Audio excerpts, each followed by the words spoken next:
Hey there. Subscribe to my. नमस्कार, मैं नितेश राय the success point channel में आप सभी का स्वागत है। तो चलिए हम इधर उधर की बातें नहीं करते हैं, सबसे पहले हम टॉपिक में आते हैं। तो आज हम क्लास 7 का चैप्टर 1 पूर्णांक का इंट्रोडक्शन बताने वाले हैं। तो सबसे पहले हम इसमें जानेंगे कि पूर्णांक होते क्या हैं, पूर्णांक किसे कहते हैं। तो सिंपल वाली बात है कि जितनी भी संख्या आप जानते हैं सभी को पूर्णांक कहते हैं। जैसे 0, 1, 2, 3 ऐसे गिनती संख्या को सभी को पूर्णांक कहते हैं। ये छोटी भी हो सकती है, ये बड़ी भी हो सकती है, ये भी संख्याएं पूर्णांक है। और यही जो संख्याएं हैं, ऐसे संख्याएं को हम धनात्मक संख्याएं भी कहते हैं। धनात्मक संख्या। अब मान लीजिए हम इसमें एक संख्या 2 को ले लेते हैं। 2 को ले लिए। अब इसके आगे अगर हम माइनस लगा दें तो जिनके आगे हम माइनस लगाते हैं उनको हम ऋणात्मक संख्या कहते हैं। तो जैसे हम लिख लेते हैं इसको, ये बड़ी भी हो सकती है और छोटी भी हो सकती है। देखो इसके अगर आगे हम माइनस लगा देंगे तो ये भी ऋणात्मक संख्या हो गई। तो जैसे इसको 1, 2, 3, 4 इसके आगे अगर हम माइनस लगा दें तो ये ऋणात्मक संख्याएं हो जाएंगी। ठीक है।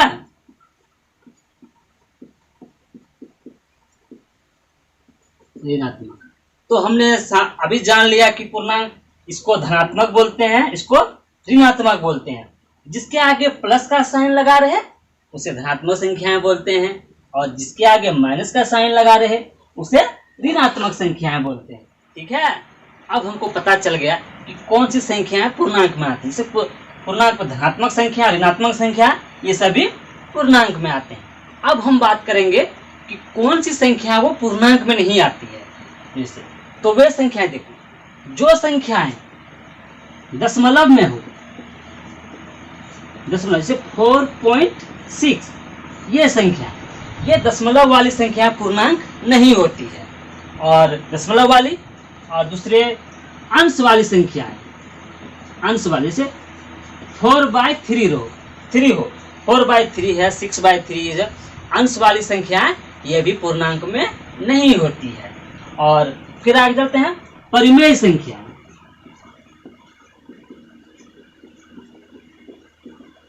परिमेय संख्या जैसे √2, √3 ये संख्याएं धनात्मक में पूर्णांक में नहीं आती। हम लोगों ने जान लिया कि पूर्णांक किसे कहते हैं, पूर्णांक में कौन कौन सी संख्याएं होती है, कौन कौन सी संख्या पूर्णांक में नहीं होती है। ठीक है। तो अब चलिए हम चलते हैं अगले टॉपिक में। अब हम जानेंगे संख्या रेखा के बारे में कि संख्या रेखा होते क्या हैं, संख्या रेखा किसे कहते हैं। ठीक है। तो अगर हम संख्या रेखा के बारे में जानने के लिए हम पहले चित्र को दर्शाते हैं। ये जो होते हैं इसके बीचों बीच 0 संख्याएं होती है, इसको हम 0 लेते हैं। इसके जो दाईं ओर होते हैं, दाईं ओर इधर ऋणात्मक संख्याएं होती है। जैसे -1, -2, -3, -4। 0 की जो दाईं ओर होते हैं वहां सब उधर ऋणात्मक संख्याएं होती हैं। और इसके जो बाईं ओर होते हैं, बाईं इधर धनात्मक संख्याएं हम लिखते हैं, 2, 3, 4 इसका धनात्मक संख्या लिखते हैं। इसी को जो दर्शाने की जो प्रक्रिया होती है उसे हम संख्या रेखा कहते हैं। ठीक है। अगर हम इसमें प्रश्न आएंगे, कि -5 को संख्या रेखा में अंकित करें, -5 को संख्या रेखा में अंकित करें, तो हम कैसे अंकित करते हैं। ठीक है। तो सबसे पहले हम इसके एक संख्या रेखा बना लेंगे। ठीक। अब देखिए -5 एक ऋणात्मक संख्या है, ऋणात्मक -5 को संख्या रेखा में अंकित करना। तो देखो सबसे पहले बात है, तो इसमें हम धनात्मक की तो कोई जरूरत ही नहीं है इसमें। तो वैसे हम ओवरऑल यहाँ बीच में 0 देते हैं, लेकिन -5 है तो ये ऋणात्मक है तो इसमें धनात्मक की कोई जरूरत, तो हम यहाँ देंगे। ठीक है। अब यहाँ पे 0 होगा। अब -1, 2 धनात्मक संख्या ले लेते हैं, 1, 2 धनात्मक ले लिए। अब देखो यहाँ पे दाईं तरफ कौन सी संख्या होती है? हाँ गुड, ऋणात्मक संख्या है। देखो -1, -2, 3, 4, 5, 6, इसके आगे माइनस लगा देते हैं। बहुत अच्छा। तो अब देखो हमको यहाँ दर्शाना है कि बोला कि -5 को संख्या रेखा में अंकित करना।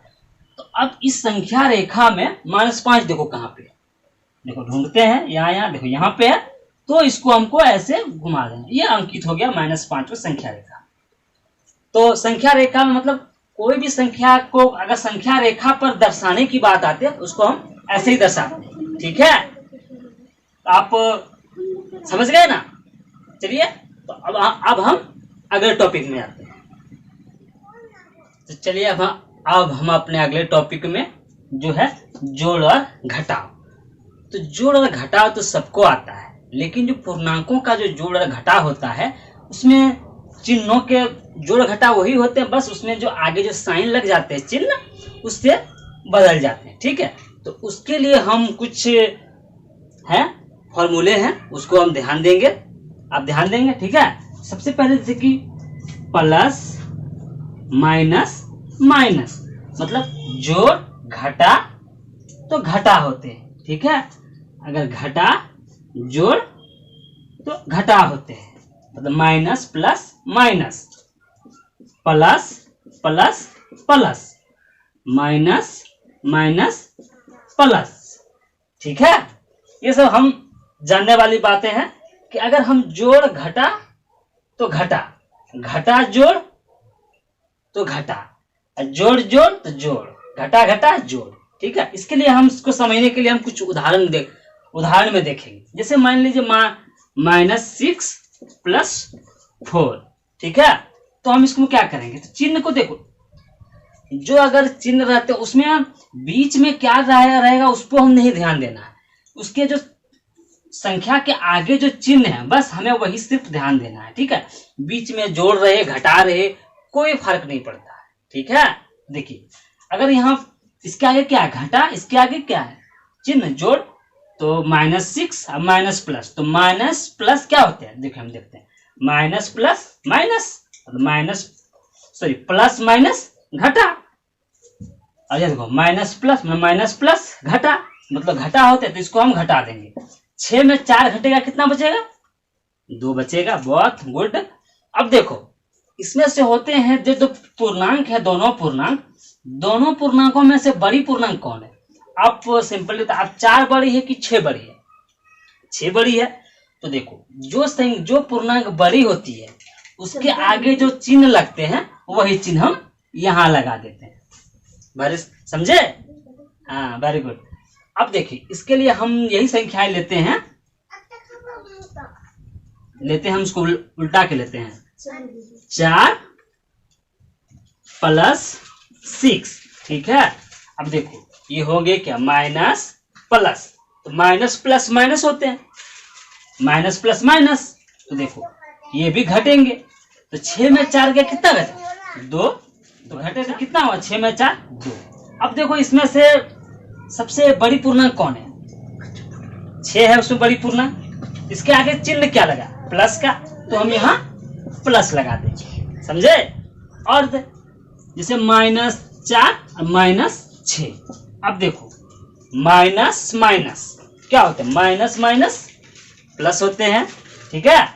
देखो माइनस माइनस प्लस मतलब जोड़, तो हमें इसे जोड़ना है, तो क्या होगा? 6 और 4 10 होते हैं। बहुत अच्छा, 10। अब देखो इसके आगे चिन्ह कौन सा है? चिन्ह जो सबसे बड़ी पूर्णांक है उसके आगे कौन सा चिन्ह? तो 4 और 6 में तो 6 ही बड़ा, इसके आगे कौन सा चिन्ह है? माइनस है, तो हम यहाँ माइनस लगा देंगे। बहुत अच्छा, ठीक है? अब मान लो +4 + 6, अब दोनों को जोड़ना है, ठीक है? तो 6 और 4 क्या होंगे? सिंपल बात है, 10 होगा।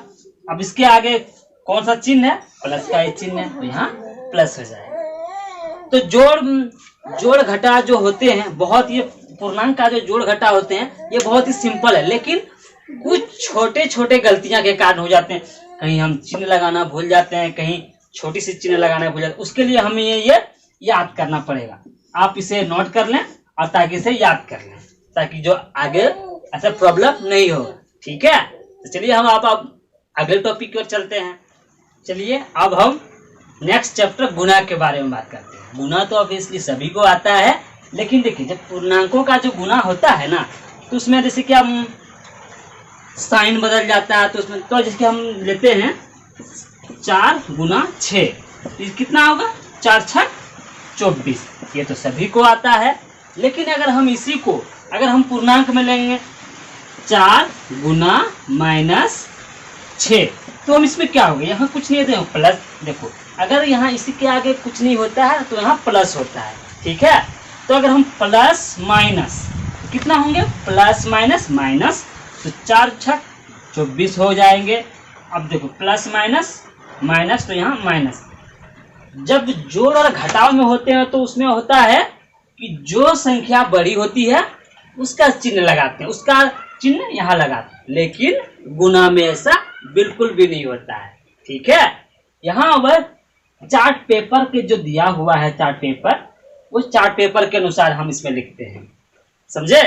अब देखिए हम इसमें से और कुछ उदाहरण बताते हैं आपको, जैसे